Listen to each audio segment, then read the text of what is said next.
तर जितेंद्र आव्हाडांना मारहाण करण्याचा कट होता असा आरोप राष्ट्रवादी काँग्रेस शरदचंद्र पवार पक्षाच्या आमदार रोहित पवारांनी केला आहे। तर बदला घेण्यासाठी, आव्हाड साहेबांना मारण्यासाठी, हातापाई करण्यासाठी त्या आमदाराने इथं 4-5 गुंड नाहीतर त्याचे कार्यकर्ते इथं आणले। तर त्यांच्याकडे पास होता का हे बघावं लागणार आहे, कसे ते आत आले आणि मग आव्हाड साहेबांना कोपऱ्यात घ्यायचं आणि त्यांना हाणामारी करायची या हेतूतून हे लोक जेव्हा तिथे आले आणि आव्हाड साहेबांवर हमला करायचाच, त्याच्यातच एक नितीन देशमुख नावाचे पास घेऊन आलेले जे काही कार्यकर्ते होते, आव्हाड साहेबांचे राष्ट्रवादी शरदचंद्र पवार या पक्षाचे कार्यकर्ते होते, यांच्यावर हल्ला झाला, मारापिटी झाली।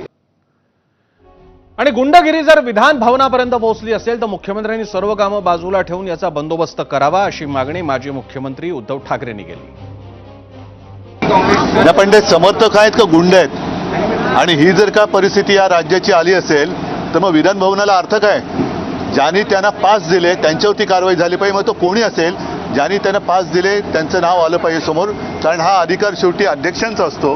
अध्यक्षांची पण दिशाभूल केली गेली का हा पण विषय आहे। मात्र अशी मारामारी आणि आमदारांना धक्काबुक्की, ही गुंडागर्दी आता विधान भवनापर्यंत पोहोचली असेल तर मग हे फार अवघड आहे। ताबडतोबीने गृहमंत्र्यांनी आणि मुख्यमंत्र्यांनी सगळे विषय सोडून या गुंडांवरती आणि त्या गुंडांच्या पोशिंद्यांवरती कडक कारवाई केलीच पाहिजे, तरच तुम्ही या राज्याचे पालक मुख्यमंत्री म्हणून जनतेला तोंड दाखवायच्या पात्रतेचे आहात असंच मी म्हणेन। दरम्यान घडलेल्या प्रकाराची दखल विधानसभा अध्यक्ष आणि विधान परिषदेच्या सभापतींनी घ्यावी। जे घडलं ते शोभनीय नाही अशी प्रतिक्रिया मुख्यमंत्री देवेंद्र फडणवीसांनी दिली। घडलेली घटना अतिशय चुकीची आहे। अशा प्रकारे इथे घटना घडणं हे बिलकुल योग्य नाही।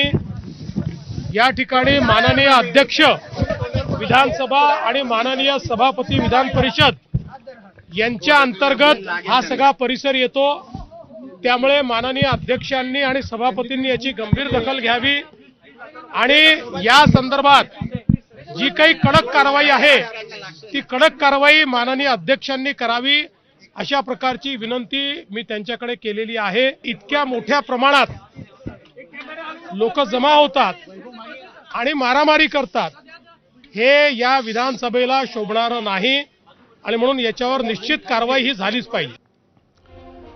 दरम्यान